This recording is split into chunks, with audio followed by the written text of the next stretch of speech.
Hark, I am called Emma, and I have seen the light of 45 years. Thou mayest ponder how a maiden of mine age doth find herself dwelling with her uncle, especially after I unveil the tale that lies ahead. Verily, I must confess, I too did not foresee this unfolding event. In the realm of graphic design, I find myself enraptured, devoting my hours to the art of drawing the creation of splendid designs and the pursuit of freelance endeavors. Since the fateful day when my progenitors chose to part ways, the journey of life hath been fraught with trials most arduous. In my wanderings far and wide, I sought with fervent heart a semblance of steadfastness. In the end, I discovered myself dwelling in the abode of mine uncle Ezekiel. Verily, 'twas not a fragment of mine own design, that much is clear. Partake in my channel that thou mayest revel in yet more wondrous tales of truth akin to this most remarkable narrative. Pray do not miss the entirety of this tale, and bestow upon it a token of thy approval, for verily this narrative doth enchant the soul most profoundly. Pray bestow a gesture of approval to convey thy support. Thus commenced my odyssey, when my mother, in pursuit of her toil, did depart from our abode, leaving me in quest of a refuge, whilst I endeavoured to complete my scholarly pursuits. Mine uncle was the only kinsman endowed with the power to render aid. He hath been joined in holy matrimony with his beloved wife Charlotte for many a year hence. In a fair and wondrous place do they dwell. To a dwelling I have journeyed set amidst the tranquil embrace of the countryside, far removed from the clamour and din of urban life. I did think it would but serve as a fleeting escape to a tranquil haven. Yet, lo, the course of events did not align with mine expectations. Upon the passage of many moons, I found myself well accustomed to the dwelling, the daily cadence, and the serene embrace of my surroundings, or so I did fancy in my mind. Upon a fateful day, an event did transpire, a tale of an event I am compelled to impart unto thee. Lo, the tale did commence the instant I crossed the threshold of Ezekiel's chamber, discovering him ensconced in a profound slumber. Before we embark upon this tale, I beseech thee to subscribe to the channel that thou mayest not miss a single thread of the narrative's unfolding. Pray permit me to impart some reflections upon Ezekiel. He was a figure most unlike the common uncles that grace my existence. In his tender years he did appear more as a beacon of wisdom than as a kin of blood. He did impart unto me the art of cycling, bestowed upon me the skill to mend the household's needs, and even presented me with my inaugural chariot upon the occasion of my 18th year, when my mother sought a guardian to guide me forth. Ezekiel didst shine forth as the most evident selection. He doth possess a heart most kind, with understanding deep as the ocean's embrace, and a generosity that doth overflow like a bounteous spring. Yet it was not merely he alone with whom I did embark upon this journey, but also his fair consort by his side. Charlotte had long graced the scene with her presence. 2 years hence, they did bind themselves in matrimony, and at the outset I harboured my reservations regarding her. She did appear to overshadow Ezekiel, and there was a certain quality to that which struck me as amiss. She didst make me feel as though I were a stranger in their abode. In the beginning, I took my rest in the guest chamber, nestled at the distant end of the abode, striving to be no burden upon others.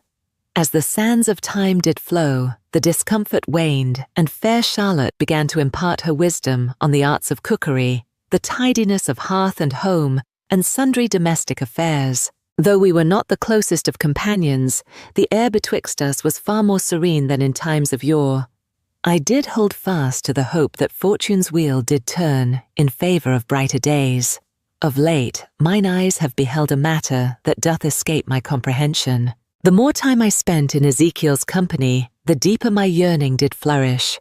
His smiles, those transient caresses, the gentle hand, and the manner in which he would regard me when he thought my eyes were averted, it didst feel most singular. Lo, I found myself unable to cast it away. A tangible strain did mount betwixt our souls, a force most undeniable that didst command the gaze of all who beheld it. Thou art troubled, dear Emma, and I perceive the weight upon thy thoughts. Pray tell, What dost thou mean by declaring him to be thine uncle? Verily, it doth appear most incredible. Yet this bond was most verily true. I did strive to persuade. Verily, it was but a mere wisp of fancy conjured in the theatre of mine own mind. Yet, when we did find ourselves in solitude, the air did hum with a vibrant energy, as though some hidden power did beckon us closer still. Herein lies the crux of the matter. Events did take a most curious turn. Upon an eve, when the repast had been consumed, I discovered myself deeply absorbed in a venture within the confines of mine chamber. Upon the corridor's expanse, footsteps did resound a haunting melody of presence and passage. Ezekiel, ensnared in the tender embrace of slumber, had wandered through the realms of dreams for countless hours, whilst fair Charlotte revelled in the joyous company of her merry companions. We did find ourselves in the embrace of solitude. At first it appeared of little import, yet soon I discerned the gentle creak of his chamber door as it did unfasten. Forsooth, I found myself in a moment's pause, torn betwixt the choice to leave him be, or to inquire of his well-being. Yet there existed a silent charm that did ensnare my very soul. With utmost care I didst unfasten the portal, striving with all my might to keep him undisturbed. He did recline upon his back, one arm raised in support behind his noble head, lost in contemplation's gentle gaze. He did seem most wholly at peace. Whilst he lay in slumber's gentle embrace, the tender light that didst filter through the window wove a tapestry of shadows upon his visage, rendering him nigh unto the ethereal. I tarried for but a fleeting moment, mine heart a tempest of fervour. Mine cheeks did flush, and my heart did race with fervent haste. Never before had I encountered such a wondrous spectacle. Perchance I did but yearn to behold his visage. Perchance it was a matter of greater profundity. Mine heart was beset with uncertainty. Lo, my stream of contemplation was most abruptly interrupted. By chance I did unseat a vase that lay near his slumbering form, and the clamour roused Ezekiel from his repose. His eyes did flutter wide, and for a briefest span our glances did entwine. Upon their visages lay the marks of utter perplexity. His eyes did flutter thrice, striving to fix their gaze upon me. Then he let forth a weary laugh, and inquired, "What dost thou here?" His voice did bear the weight of slumber's gentle grasp. Mine heart did race as I wrestled with the quest for words most fair. Though I wished not to seem a meddler, I found it a challenge to express the musings of my mind. Mine lips did thirst for moisture's sweet embrace. It was not my wish to cause thee any disturbance. A tremor of disquiet didst wash o'er my spirit. Ezekiel, with slow and weary grace, did raise himself his hands, embarking upon the tender task of soothing his weary orbs. He did present unto me a smile, that gentle and familiar smile, which he ever did adorn. Yet on this day a rare glimmer danced within his gaze, a sight that set my heart aflutter with sweet disquietude. He cast upon me a fleeting glance ere he did utter his words anew. "All is well," he whispered softly. "Thou art aware, dear Emma, that I am not a steadfast pillar upon which thou canst always lean. Yet in times of need I stand ready to offer mine aid." I did acquiesce with a nod, though my thoughts did spin in a tempestuous dance. In sooth, I found myself beset by a most peculiar feeling, leaving me in a state of doubt as to how to navigate its depths. The air within the chamber grew heavy, and mine own breaths did quicken with haste. I did but yearn for the discourse most amiable. Ezekiel's countenance did wane but a trifle, and I did perceive a fleeting spark of doubt within his gaze, ere it did disappear. He did then disappear, summoning forth the void beside him upon the couch of repose. "Heed thee hither. I stand ever ready to lend mine ear," said he with a tender smile, gracing his visage. In a fleeting moment, I did tarry uncertain and pensive. Yet an unseen power did urge me forth, compelling my steps without a moment's pause. I took my place beside him. The air betwixt us crackled with a fervour most intense, surpassing all that hath come before. The gentle heat of his form entwined with mine, his fragrance lingering in the air like a sweet sonnet. So close were we that I could discern the gentle rhythm of his breath and feel the rise and fall of his chest with each tender inhalation. Mine heart didst quicken once again, each throb seeming to unfurl in a languorous dance of time. Mine eyes did ascend towards him. Our visages did draw so nigh that I could feel his warmth enveloping me. His orbs did possess a tender softness laced with a hint of doubt, yet within them flickered an undeniable spark that coursed a shiver o'er my skin. "Fair Emma, dost thou find thyself in good spirits?" Ezekiel didst inquire with gentle grace. Ere I could utter a word, I drew nigh with haste. Mine heart did race, and I found it hard to draw in breath. Words elude me, yet an energy most palpable did pervade the air, as though the very atmosphere danced with a lively hum.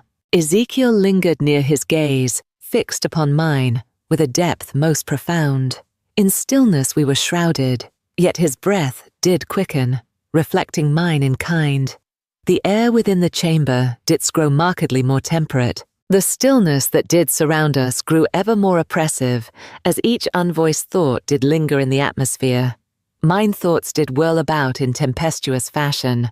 This hour doth mark the zenith of all that hath transpired ere now. I could no longer hold my passions at bay. I did incline my lips quivering as though ensnared in a reverie. They did establish a communion with his. At first a disquietude did beset my heart, for confidence eluded me. Yet when his lips did meet mine with a gentle caress, I found myself ensnared, unable to withdraw from that sweet embrace.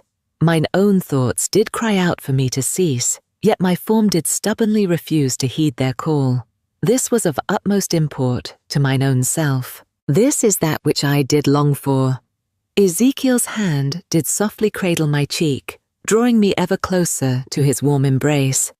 His other hand did rest nigh unto him. His gentle caress did grace my skin, and I felt the warmth spreading forth like the sun's embrace. The kiss didst deepen, and ere long I could no longer discern where his lips did end and mine did commence. All else did fade into the shadowed veil of obscurity. It was but the two of us entwined in this most undeniable bond.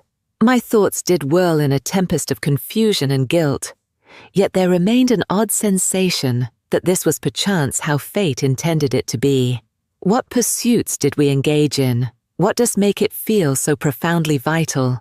It was a feeling most profound, lacking in words to convey its essence. He did recline with a tender grace, his brow softly meeting mine in a delicate embrace. We were both breathless, our chests heaving with the weight of our exertions.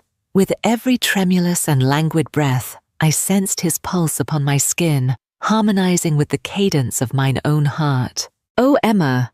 His voice bore a heavy burden steeped in a silent fervour that did compel the heart. "Nay, we ought not," said he.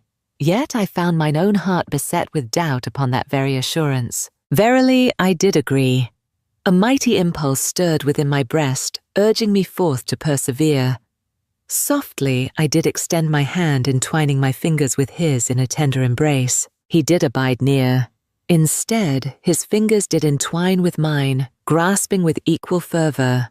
As I did cling to him, our eyes did weave a tapestry of connection. For what seemed an age we lingered in that silence, devoid of utterance. The weight of it all didst hover in the air that lay betwixt us, all that doth remain betwixt us. Shall we? Is it within our power to by nature's call? With gentle hand, I seized the nape of his neck and pulled him closer to my breast. Once more I pressed my lips to his in tender embrace. This instant, free from uncertainty and fear, is filled solely with an all-consuming yearning to draw near to him, to bask in the warmth of his being.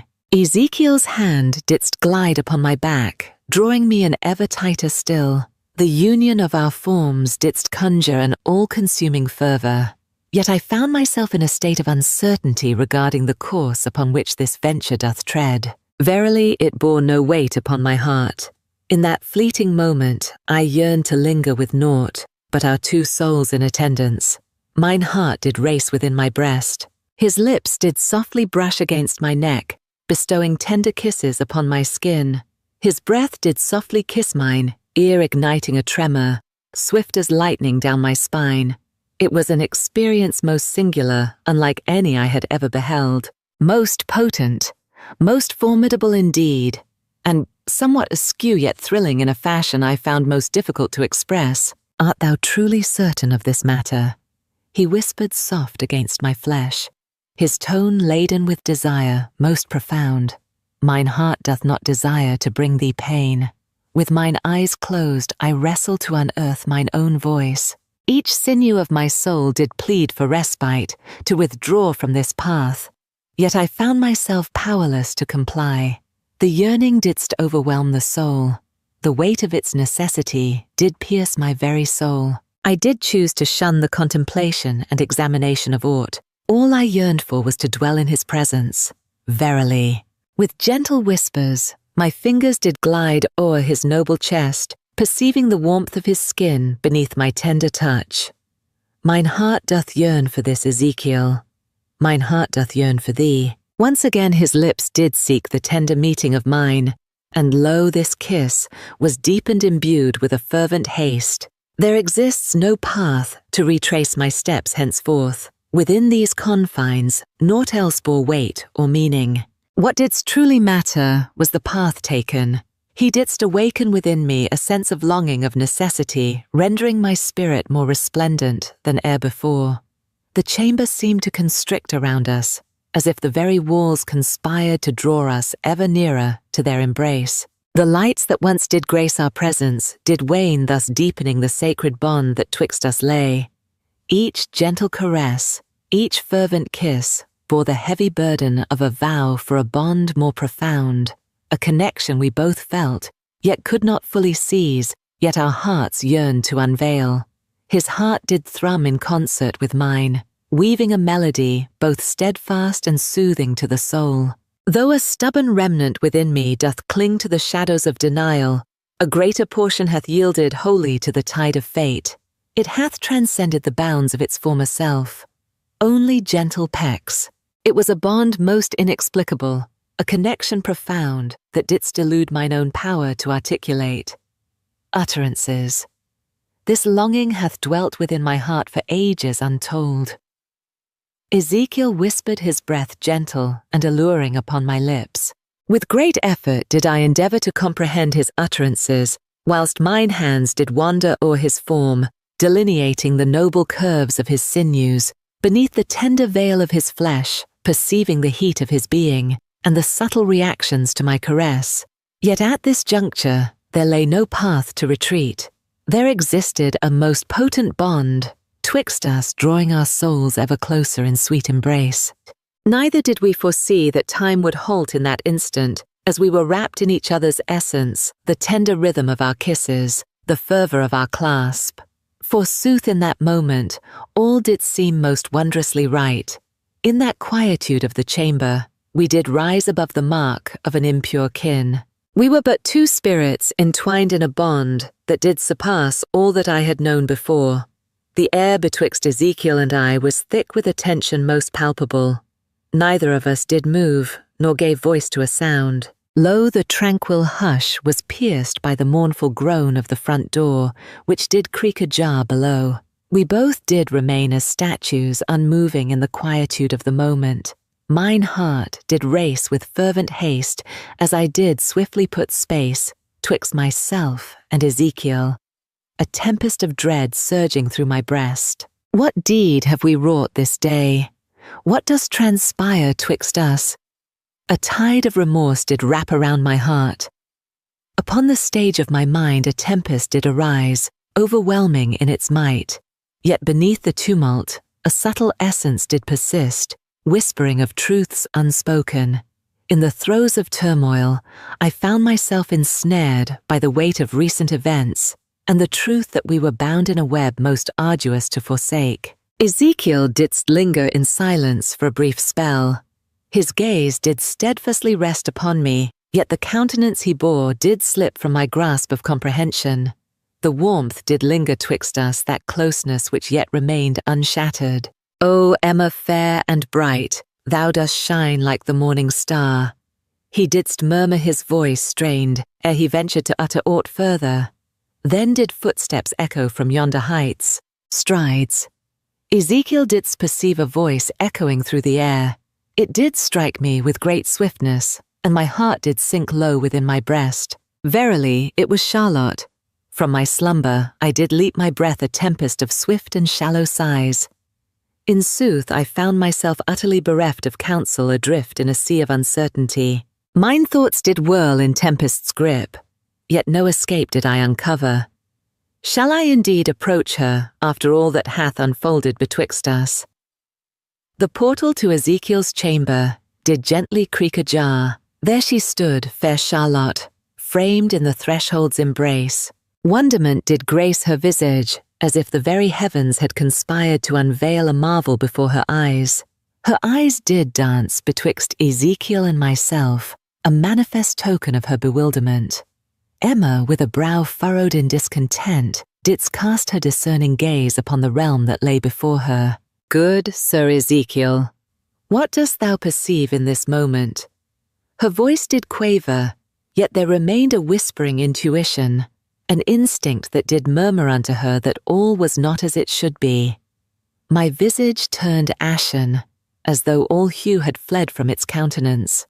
Charlotte's presence didst resemble a brisk draught of icy waters, awakening the senses with fervent delight. In that fleeting moment, all appeared most profoundly askew.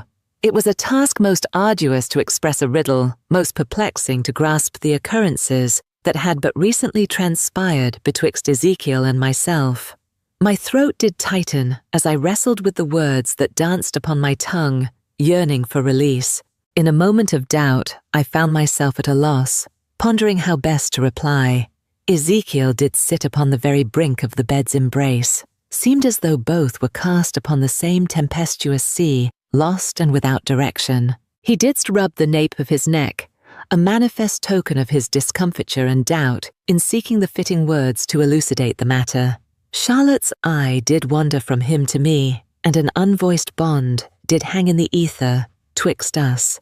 In that fleeting moment, it seemed as if all was wrought anew. Charlotte did perceive a shift in the air, a whisper of events that were not destined to unfold.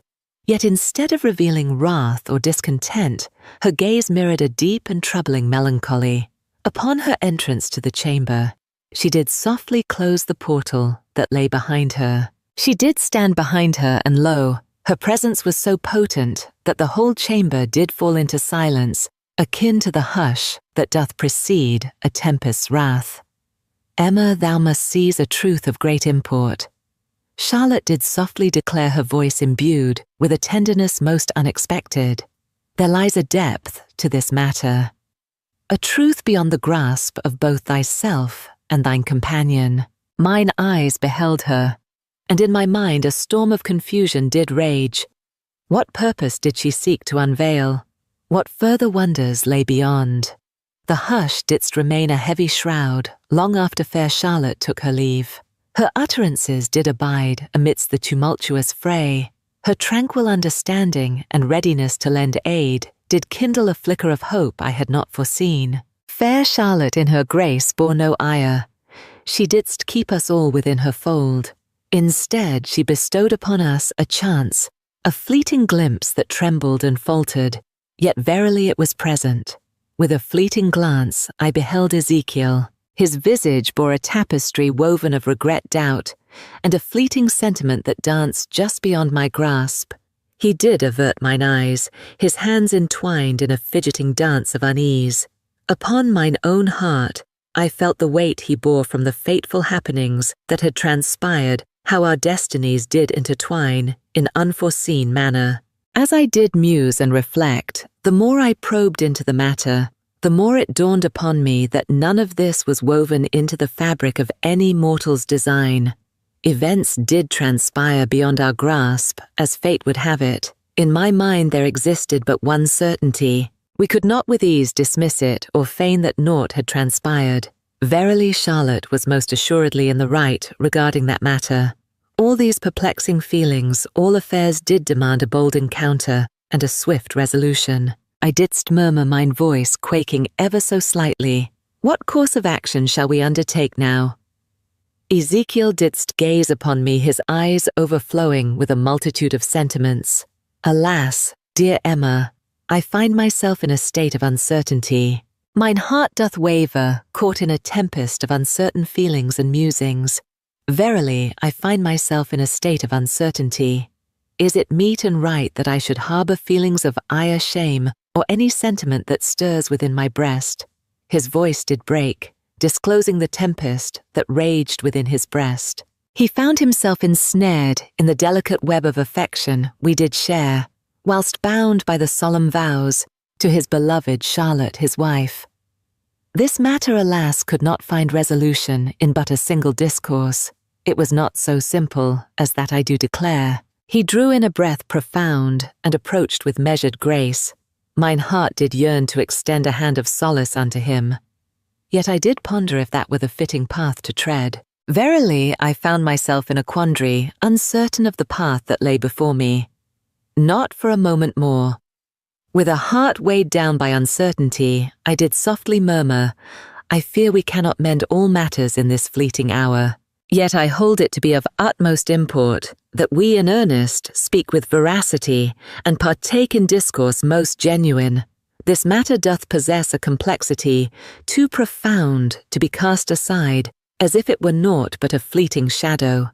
Ezekiel did nod with deliberation, his countenance solemn yet stripped of ire. Verily, I am cognizant. Verily, I find myself at a loss, uncertain whence to commence this endeavour. I took his hand, feeling a blend of comfort and a whisper of unease from the silent words that danced betwixt us. We commence by recognizing the events that have unfolded, the sentiments that have stirred within us, and the emotions that still reside ere we chart our course henceforth. He didst nod. Once more his visage softened, albeit but a trifle. It shall not be a matter of ease, dear Emma, yet I yearn to lay claim to it. In quest of understanding, I yearn to unravel the intricate dance that doth transpire betwixt our souls. I did entwine my fingers with his own. There dwelt a warmth within, as though unvoiced sentiments did linger twixt our souls. Alas, Ezekiel, I find myself bereft of all the answers. Though the path before me be shrouded in doubt, I shall not take flight from this circumstance. Not for a moment more. We tarried in a hush, for a fleeting moment, each ensnared in our own musings, striving to untangle the tapestry of events that had transpired. The path ahead lay shrouded in mystery, and the truths were far from clear. The tempest of emotions, the shrouded uncertainty, 'twas a burden most heavy to bear and ponder.